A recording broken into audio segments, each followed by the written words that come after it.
Virgo. This reading is for December 2020. But before we dive into what the cards have in store for you, I want to talk a little bit about what's going on in the sky this month. First thing is we have a gorgeous new moon on the 14th. It is in the fiery sign of Sagittarius, and it's being, it's in a happy dance with Mercury and Mars. And so what that means for you is that you'll probably feel upbeat, and it'll be a great time to share any ideas, especially if it's about something that you're moving into that's new to your life, okay? Because new moons are about new. And we're on the edge of a new year, and it should just be, you should feel more vital than maybe you have been lately. And as we move through that and move towards the end of the month to the 29th, we end up at the full moon on the 29th in Cancer. It's a very different energy than mid-month. It's very much about feeling very emotional. Neptune's around, so you might be feeling a little bit nostalgic. So just make sure you're taking care of yourself. I think it's a good moon to have on the verge of a new year because it lends towards really maybe doing some introspection about what this last year has meant to you and where you want to go going forward.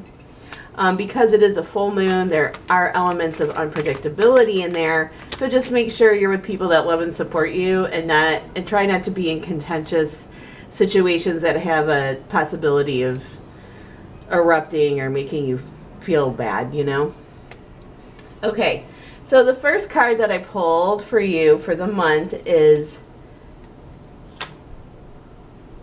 the number 0. And it's debatable whether 0 is actually a number at all. But what this means is that regardless of what the rest of your reading says, every card will be touched by this energy. And in this deck, they call it, beginnings. And it is. In other decks, it's the Fool. It's really this idea of being very forward-looking, Virgo, and really being excited about some prospects and being willing to take a risk. Now, it doesn't have to be a crazy risk, but it can just be a calculated risk, but still being willing to take a risk for happiness, okay, and fulfillment. This is going to touch the rest of your reading.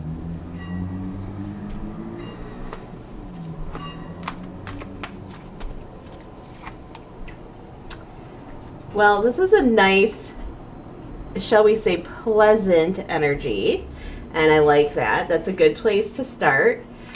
It is very much about feeling okay with your life, and even if everything's not perfect, being able to sit down and really appreciate what you have.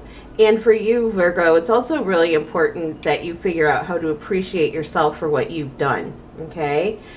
And for some reason, they're bringing up a situation that maybe has been emotionally difficult for you, and they're telling me that this emotionally difficult situation, and it's probably just one, is somehow interfering with your ability to be present in your life and really like what you have. So if this is, sometimes disappointment is indicated by this, I'm just going to say that sometimes if we try, we can choose what we put in our headspace, and you might want to try to choose to not put your headspace here, okay? Because you don't want something that, this may be something that's already happened and it's still occupying space in your present. Try and clear that, Virgo. The new year is upon us. 2020 is almost over. It's been a fascinating year in many ways, but it's been a really crazy hard year in many ways for a lot of people,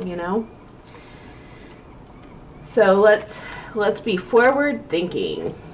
But I do have to say this. Well, the Hermit just popped up. If this is something that is really still nagging at you, you might want to do some healing and release work too. It might be more than just a case of deciding not to think about it. You might need to work something out around it, right? And yes, you have got double fives, So, double fives. Fives are always about working it out, working it out. Ooh, but guess what you get as your outcome? You get the star. You're the lucky one. You and Gemini so far have had the star. Very interesting because you're both ruled by Mercury. And like I said, in the middle of the month, Mercury is really going to be blessing you with an ability to communicate. And at the end of the month, there'll be an ability to communicate deep emotion too. So that might be good for this situation. Yeah, so I feel like the biggest thing that's drawing me in this reading is the fact that you have the star as your outcome.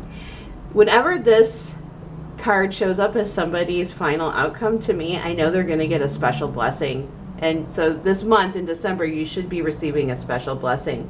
It's a card that really infuses you with hope and good luck. And it's also one of the wish cards. And the way that the wish aspect of this card works is that you need to know what you want. All right. So I'm going to say when you have got double fives here that both are talking about disappointment or something not going your way or really having to get over something, sometimes it's hard to believe you can have what you want. Well, I'm telling you, and the star card is telling you, you can have what you want. Now, that being said, your biggest message from your guides right now is this Two of Swords, which very much, they're telling me to tell you, you don't have to make any huge decisions right now. You know, you can just work on healing. You can just work on planning.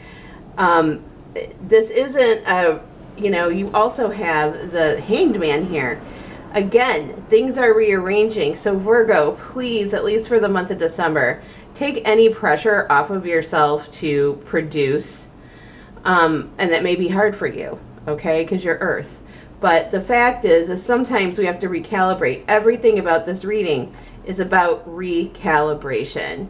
And I think that that will make you be able to be present and enjoy what you have more, you know? And it's not always time to move forward and progress. Sometimes we need to go back to school and learn. Sometimes we need empty space to dream. Okay? And like I said, you know, you have the first card in the deck, the Fool card, kissing this whole reading. You know, what that means is that the new is calling you. The future is calling you. Many of you may have a very loving, kind person come in to help you out and help guide you. This could be a healer. If you do need healing from this card, in whatever guise, this person could be there for you.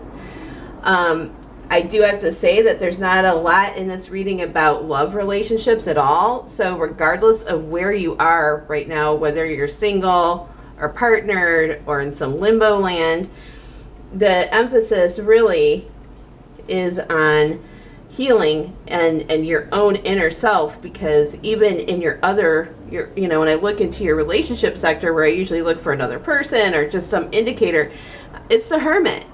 So like I'm saying, right now it's time to be a partner to yourself first, okay? And then you can be a partner to others and go find a partner if that's what you're looking for. This is a pretty big reading. This is a pretty profound reading that really ends on an upbeat, great note. There is also an underlying theme of freedom here, because in the past, they're telling me you felt trapped in something and you're just now starting to be free. So that's why I think the recalibration here is really important, so that you can really get a good sense of where you're going. So there's no urgency here.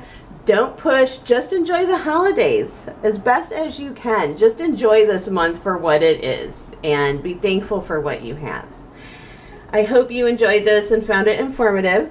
I'm going to be coming back, I believe, next week with a short reading on the great big Jupiter-Saturn conjunction that's happening on the 21st and ushers in the age of Aquarius and what that may mean for you. I'm also going to be doing a New Year's reading also at some point this month.